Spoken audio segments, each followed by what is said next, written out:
cuando estaba pensando sobre qué trabajo seleccionar, había hablado con el maestro Esquiaga de qué se trata ese trabajo. Es una frase de Cuevas donde dice que el desarrollo de las tecnologías de la información ha permitido ejercer de manera más efectiva muchos derechos fundamentales, pero con esa se han cambiado los mecanismos en que nos relacionamos socialmente, adquirimos conocimiento, gestionamos nuestros negocios, pero además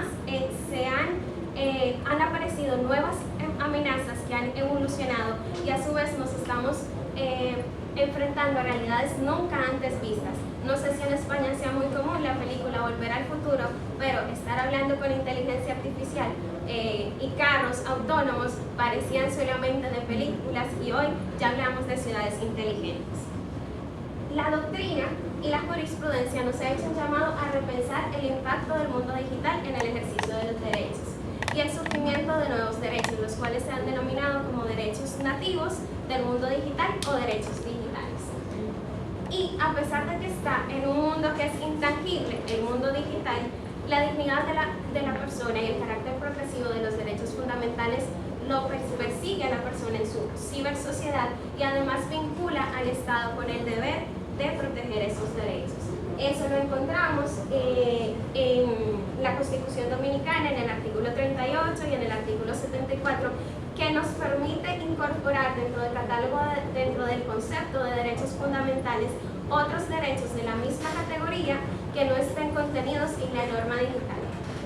Para partir de este desarrollo académico, de esta investigación, era necesario partir de una conceptualización de derecho un tanto neutra. Buscando la de Ferrajoli del 2019 en su libro Fundamento de los Derechos Fundamentales, que establece como aquella expectativa positiva que persigue a las personas tanto de recibir cosas como de ser protegidos contra la intrusión a su dignidad. Las preguntas fundamentales ¿es la definición de los derechos actuales suficiente para generar una protección efectiva en el mundo digital? ¿Ha evolucionado? ¿Se han creado nuevos derechos? ¿Y cómo lo hacen en los países donde más se ha alcanzado transformación digital? ¿Cómo lo contempla su regulación? Para eso hicimos una investigación cualitativa que predominó la revisión documental, tanto de doctrina, jurisprudencia, legislaciones, proyecto de legislación y sentencias, a fin de abordar estas preguntas.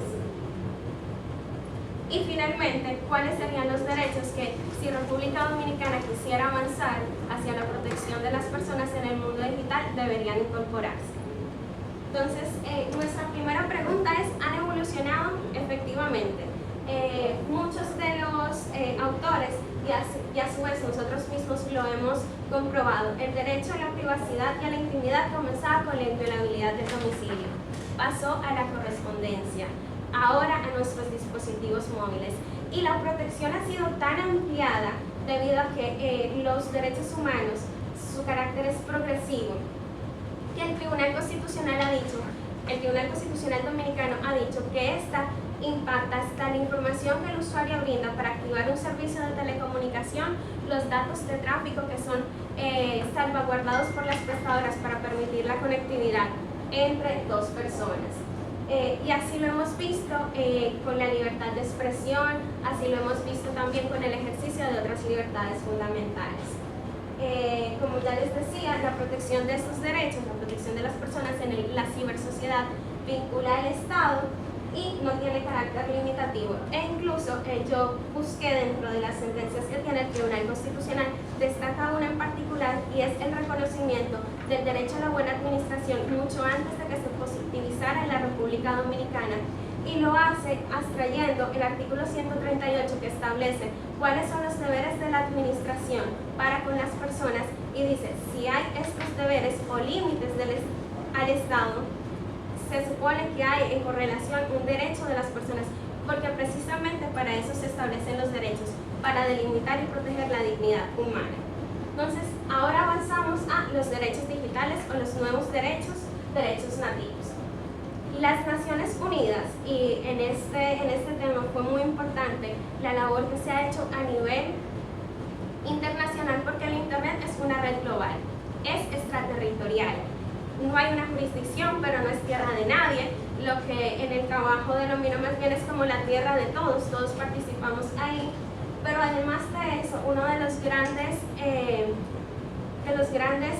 retrocesos en cuanto a los derechos es que cuando hay una vulneración a él, su impacto es universal, no está limitado a una territorialidad y por tanto los estados han utilizado los escenarios internacionales para definir pautas de gobernanza. Y hablamos de gobernanza y no de gobierno, porque ya dijimos que es global, es abierto, es extraterritorial y para que sea efectivo tiene que vincular tanto todo lo que tiene que ver con desarrolladores, usuarios y como veremos se da un elemento, un fenómeno que no se había visto tan marcado en el derecho, que es la privatización de la tutela de los derechos. Respecto de cómo agrupar estos derechos digitales, encontramos que la doctrina nos reconoce grandes categorías muy similares a las categorías que tenemos: las libertades fundamentales, la gobernanza del Internet, los vinculados con las actividades económicas y los derivados que se están desarrollando vinculados con las tecnologías emergentes. Dijimos que es muy importante mantener el enfoque de que estamos regulando lo que es global, abierto, descentralizado y que requiere para una adecuada protección un esfuerzo extraterritorial. Y dentro de los mecanismos de regulación van desde la autorregulación, que es por ejemplo lo que estamos en la República Dominicana, todo el que ejerce, por ejemplo materias de comercio electrónico, ciberseguridad y libertad de expresión. Si yo hoy pongo un tweet en Facebook donde digo que a tal hora hay una reunión en tal parque en específico, que es donde se reúnen personas del colectivo LGTBI y que deberíamos prenderle fuego a todo el parque, no existe un mecanismo legal que obligue a que Facebook retire mi comentario.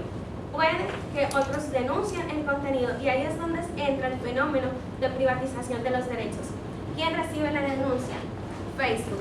¿Quién califica el contenido como lesivo de derechos? Facebook. ¿Quién toma la acción de control de contenido? Facebook. ¿Bajo qué parámetros? Los parámetros de términos y servicios y condiciones que yo pacté hace todos los años del mundo cuando activé mi cuenta y a los cuales yo me sometí. Aquí todavía no tenemos una protección, por ejemplo, contra los discursos del odio, no hay un mecanismo que yo pueda... Si yo, por ejemplo, como abogado, como operadora jurídica me dicen, mira, tengo este caso, no sé a qué tribunal dirigirme, no sé si tengo que ir al Ministerio Público, ¿es una acción en instancia privada o es una acción pública? ¿Dónde queda el domicilio de Twitter? Dentro de las preguntas que yo hice en grupos, me respondió algo así y me dijo, licenciada, si usted descubre dónde está ubicado YouTube, me avisa que tengo una notificación para ellos. No sabemos. Y en el desarrollo de toda esta investigación encontré muchísimas oportunidades que han adoptado en aquellos países. Esto es un resumen, una infografía de cómo comenzó, porque inicialmente la regulación del Internet era meramente técnico y para los recursos como el domine, que son recursos escasos, ya hemos pasado todo esto y la ONU ha calificado que si bien nosotros estamos un poco atrasados en los objetivos del desarrollo del milenio y las tecnologías no nos dan comida, no nos dan salud, pero sí nos permiten acercarnos y acelerar todos estos esfuerzos para conseguir los objetivos del milenio. De ahí que tengamos rutas para la cooperación digital internacional, un pacto digital mundial para centrar la regulación de los derechos digitales en las personas y ver también las amenazas que representan las tecnologías emergentes. La idea es reducir los impactos negativos y maximizar los beneficios. Ya hemos visto que han evolucionado, que han surgido nuevos derechos, cómo deberíamos regularlos. Uno de los temas en los que quiero enfatizar, y nos lo brindan las Naciones Unidas, es que, como les dije, existe un mecanismo de privatización de la tutela de los derechos humanos y por tanto el ordenamiento jurídico tiene que serles vinculante. las Naciones Unidas ofrecieron una primera respuesta a cómo vincular a las empresas. Y esto es a través de establecimiento de normas rectoras que permiten que les impongan la obligación de respetar, prevenir, rendir cuentas, establecer mecanismos de resarcimiento y vinculación de las decisiones nacionales. Hasta ahí llega como la primera fase de la investigación. Y me pregunto, ahora, ¿qué derechos digitales deberían estar incorporados? Entonces yo recogí de manera rápida y en la parte final en cada capítulo del trabajo iba ubicando aquellos derechos que son el resultado de la evolución de un derecho ya reconocido o del surgimiento de nuevos derechos. Voy a mencionar algunos de los que me parecieron más importantes vinculados con las libertades fundamentales. El derecho a la libre expresión, que es crear, compartir información, acceder a la información, se potencia en el mundo digital, pero a su vez genera que tengamos que ser protegidos contra el discurso del odio, la apología, los trolls, el ciberacoso, la discriminación, la censura, que por ejemplo antes la censura usualmente eran por fuentes de poder o del gobierno. Ahorita son las redes las que aplican esos mecanismos de censura y control de contenido. Además, la opinión pública no era tan manejable como lo es ahora, de tal manera que dentro de las configuraciones de nuevos derechos está el derecho a ser protegido de la manipulación a través de las cuentas falsas o trolls, que son creadas muchas veces para dirigir la opinión pública hacia un sentido favorable o desfavorable. Las noticias falsas que generan tanto pánico, por ejemplo, en el caso específico de Colombia, se emitió una normativa muy a propósito del paro que hubo el año pasado, donde por un momento incluso se prohibió la publicación o el uso de las redes porque se estaba fomentando el miedo y el odio. Dentro de los nuevos derechos está el nuevo derecho a existir digitalmente, a tener una identidad, a tener un perfil, a la aplicación de criterios objetivos y transparentes al momento de implementar decisiones de censura de contenido. Y, por ejemplo, en esto Argentina ha avanzado mucho y lo hizo a través de su tribunal, de su Corte Suprema, en donde se estableció que las redes sociales y los administradores de plataforma no eran responsables del contenido y atribuirles esa responsabilidad era algo desproporcionado, pero sí eran responsables cuando habían modificado su contenido o habían incumplido o omitido una decisión judicial o ante perjuicios que eran evidentes, porque ellos decían que cuando el perjuicio denunciado por la persona afectada era evidente y no requería una validación más profunda, ellos deberían adoptar las medidas de protección, porque como les decimos, el impacto a la vulneración de un derecho en el mundo digital no es local, es digital. A su vez tenemos de nuevos derechos el derecho a no ser perfilado por nuestros datos o nuestros criterios de navegación, derecho a que nuestra actividad en la Internet sea protegida a través de la encriptación o del anonimato, pero eso solamente estará presente en países donde no está taxativamente prohibido, como en Brasil, que está prohibido desde su constitución. Derecho a negarse la información personal, que eso es muy propio de la protección de datos. Derecho a establecer los niveles de acceso de los terceros a nuestros perfiles digitales. Dentro del trabajo se encuentra algo que me pareció increíble, que fue la identificación de dos personas que habían cometido un hecho delictivo a través de redes sociales. Los organismos de investigación lo que hicieron fue que lo identificaron por fotografías que habían en su perfil público de Facebook. La defensa argumentó que estas fotografías no habían sido tomadas siguiendo la cadena de custodia y respetando la obtención de la orden judicial correspondiente, a lo que el juez le respondió que si el perfil era público no se requería una autorización para incorporarse. Todos esos son elementos que al momento de que República Dominicana tenga su ley de derechos digitales deben contemplarlos. Uno de los más sui generis es el derecho a morir digitalmente, ya que nuestros datos no sobreviven al momento de nuestra muerte, y además se encuentra el derecho a nosotros poder disponer de qué hacer con esa información cuando ya no estemos en este plano, pero permanezcamos en el mundo digital. el derecho de la protección de los ciberataques, que sí ha sido ampliamente desarrollado por la legislación en todos los países consultados, y muestra de ello es el éxito que tiene cuando existen convenios de aplicación internacional que estandarizan las normas de protección, como lo son el convenio de Budapest, que vincula no solamente a Europa, sino a muchos países de América Latina. El ciberactivismo es uno de los derechos que más ha generado cambios y incorporaciones de derechos en la legislación, de derechos digitales en la legislación, y destaca en Chile. Durante un mes, 700 correos llegaron a todos los diputados con el mensaje neutralidad sí, lo que hizo que ese país fuera el primer país del mundo en incorporar ese derecho dentro de la legislación. Sigo con tal vez otros derechos que quisiera como hacer mayor énfasis en la prestación de servicios. A través de los medios digitales se traslada la misma protección que se tiene en los mecanismos de comercio normales o físicos, fortaleciendo lo que es el proceso de toma de decisión desde la presentación de la oferta hasta el derecho que tiene el usuario de regresar el producto solicitado cuando no satisfaga el ofertado, establecer mecanismos de reclamación, de calificación, que son muy importantes para brindar confianza al consumidor electrónico.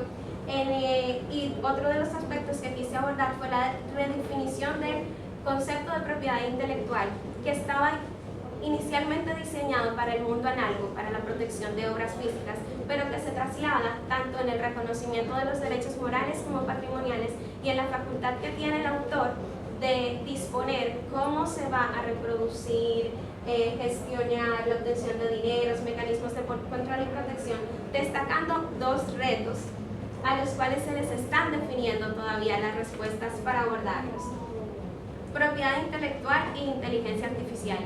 Recientemente, no hace más de un mes, una jueza del estado de Columbia nos dio lo que podría ser la primera decisión donde se pronuncia respecto a la negativa de la Oficina de Propiedad Intelectual de Estados Unidos de registrar una obra que era generada a través de inteligencia artificial. Propiedad intelectual, derechos de autor, se refiere a el reconocimiento a los derechos morales de creación y patrimoniales. La autora dice que la inteligencia artificial, que es un mecanismo de algoritmo alimentado por órdenes humanas que intenta asemejar al mecanismo cognitivo de los seres humanos, no crea, genera. Como no crea, no puede ser dueño de derechos de autor, y ratificó la denegación a la emisión del registro de esa obra. También ahorita se está analizando mucho, pero desde el punto de vista del derecho de la competencia, es la promoción objetiva, o sea, que hacen los motores de búsqueda de muchísimas marcas. Finalmente, las relaciones laborales también se han transformado.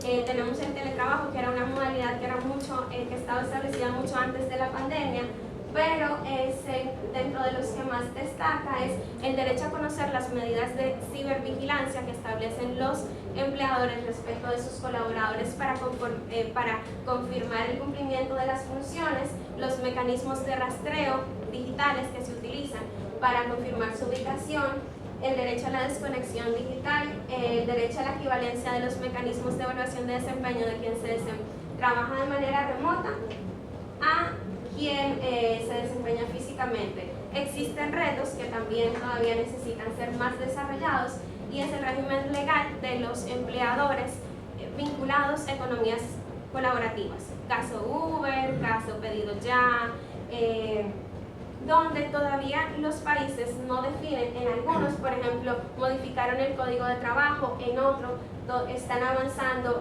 a reconocerlos como trabajadores independientes autónomos, pero con un nivel mixto para el tema de aportaciones a la seguridad social, responsabilidad civil, aportaciones a los sistemas de pensiones. Y hay un caso muy en específico que está muy vinculado con la implementación de la inteligencia artificial, que es la identificación de discriminación al momento de establecer los algoritmos que asignan los servicios y los bonos. Entonces, esos son parte de los sesgos que tiene la inteligencia artificial, que está fundamentada precisamente por desarrolladores que somos humanos y que tenemos algunos prejuicios. Finalmente, inteligencia artificial. Yo abordo otras tecnologías emergentes solamente como mención, pero la que en este momento está más en boga y con la cual yo tengo 2 semanas de diálogo e interacción y ha sido muy interesante, es la inteligencia artificial. La inteligencia artificial, la que nosotros vemos, es la generativa, porque en realidad cuando Waze nos ofrece rutas o cuando Google nos ofrece diferentes respuestas, estamos interactuando con inteligencia artificial. Cuando hacemos un diseño en la presentación, por ejemplo en esta, y nos ofrecen mecanismos para ubicar bien o más bonito las imágenes, estamos vinculados a inteligencia artificial, pero no es generativa. Tenemos derecho a tener conocimiento cuando estamos interactuando con ese tipo de mecanismos. Es un derecho totalmente nuevo. Derechos a ser tratados con igualdad ante los mecanismos, ante las decisiones que puedan ser adoptadas por la inteligencia artificial. Entonces, para eso se crea un último derecho, que es el derecho al control humano sobre el diseño y desarrollo de la inteligencia artificial, permitiendo que el humano pueda ver o pueda pedir rendición de cuentas al momento de que una decisión sea tomada por tecnologías de inteligencia artificial, que es el tercer derecho. Todavía estamos definiendo los retos. La UNESCO en el 2021 firmó el primer acuerdo mundial sobre la ética, sobre el uso ético de la inteligencia artificial. Dentro de los retos que se encuentran en el derecho está la identificación de una atribución, un régimen de responsabilidad de la inteligencia artificial. Puede generar errores, tiene aprendizaje autónomo, puede generar errores. ¿De quién son culpa esos errores? Por ejemplo, todavía no tenemos una respuesta. El traslado, como mecanismos para detener el traslado de sesgos y prejuicios de los desarrolladores a la toma de decisiones. Si ustedes escriben bebé bonito en Google, va a aparecer un niño blanco, rubio y de ojos azules o verdes. Pero eso quiere decir que un niño tal vez chino, con sus ojos rasgados y su cabello liso, no es un bebé bonito, sino que ahí es donde vemos de una manera palpable cómo se trasladan esos sesgos y prejuicios a la inteligencia artificial y muy posiblemente a la toma de decisiones que sean adoptadas a través de ellos. Ya les hablé de los mecanismos de rendición de cuentas y todavía no se tiene a ciencia cierta diseñado cuál sería el impacto de modificaciones autónomas de su programación en base a errores voluntarios o espontáneos de la inteligencia artificial. Como vemos, las amenazas y los retos que enfrentamos han generado no solamente la evolución de derechos humanos, sino nuevos derechos en el mundo digital. Esta creación ha sido producto de la doctrina, de la jurisprudencia y de los mismos participantes que se vinculan a la gobernanza de esta red, que en su regulación no se puede desconocer su naturaleza. En todos los países, la mayoría han incorporado modificaciones legislativas con el reconocimiento de estos derechos. En algunos casos, como en Chile, por ejemplo, y en México, se han realizado modificaciones de índole constitucional para plasmar desde la Carta Magna el respeto y la protección a los derechos digitales. Como les expuse en diferentes casos, la jurisprudencia ha desarrollado límites, conceptos, mecanismos de actuación cuando la ley no lo hace de manera clara. La ausencia de un marco jurídico vinculante, claro, lo que hace es que pone la tutela de los derechos en manos de terceros que no están obligados al principio de objetividad, de transparencia, de efectividad, y nos somete a la ausencia de vías recursivas cuando no tengamos la protección efectiva de nuestro derecho. En la regulación hemos partido de autorregulación hasta el modelo que más impera en los países estudiados, que es una autorregulación supervisada con el establecimiento de políticas, principios y estándares mínimos sujetos a comprobación. Es decir, yo te trazo las pautas mínimas que deben tener los mecanismos, las políticas de términos y condiciones, tú me las presentas, yo como Estado te las apruebo, y además de eso, ¿por qué? Porque la hiperregulación va a desincentivar lo que es la innovación y no se quiere frenar todos esos avances, pero la verdad es que no podemos llevarnos por delante la dignidad de las personas. Ya tenemos esto. República Dominicana debe incorporar derechos digitales a su ordenamiento jurídico a través de una aprobación legislativa que permita su identificación, su formulación, los mecanismos adecuados de protección y las normas procesales. Nada hacemos con listarlos si no sabemos, si los juristas, los abogados, los operadores jurídicos no vamos a saber cómo reclamar el derecho. Un derecho sin vías para reclamo es simplemente una poesía. Y los magistrados, porque yo eso también hasta lo pregunté, no se sienten cómodos, por ejemplo, en procesos como difamación e injuria por medios digitales, de solicitar el retracto dirigido directamente a los buscadores o a las plataformas, porque entienden que el ámbito de jurisdicción que le es reconocido cuando los servidores de otros países, y cuando los servidores están en otros países, no les vincula. Países como Brasil, que es el que tiene el mayor avance en el marco jurídico, del marco civil de derechos digitales, que fue aprobado en el gobierno de Dilma Rousseff, establecieron con carácter obligatorio que los servidores estén en Brasil, los datos de los brasileños estén en servidores alojados en su territorio, porque en Brasil se presentó un caso muy sui generis, que fue que un fiscal general, ante la denegativa de cumplimiento de una obligación judicial, arrestó al representante de una plataforma hasta que como medio coercitivo, no un acto plausible, pero sí desesperado ante la ineficacia de la norma, para que cumpliera con una orden judicial de entrega de información. República Dominicana tiene una carta compromiso, que fue la Carta Iberoamericana de los Derechos Digitales, que suscribieron 22 países, y nosotros debemos dar el siguiente paso. Podemos hacer una carta de derechos de manera como declaración de intención, pero si no lo tenemos en una legislación y lo contemplamos a nivel de modificación constitucional, no estamos en nada. Gracias. Ese sí no lo ensayé, pero muchas gracias. Excelente. Puedes, como quieras, quedarte de pie, parada, sentada.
calidad o ayude de alguna manera a continuar también con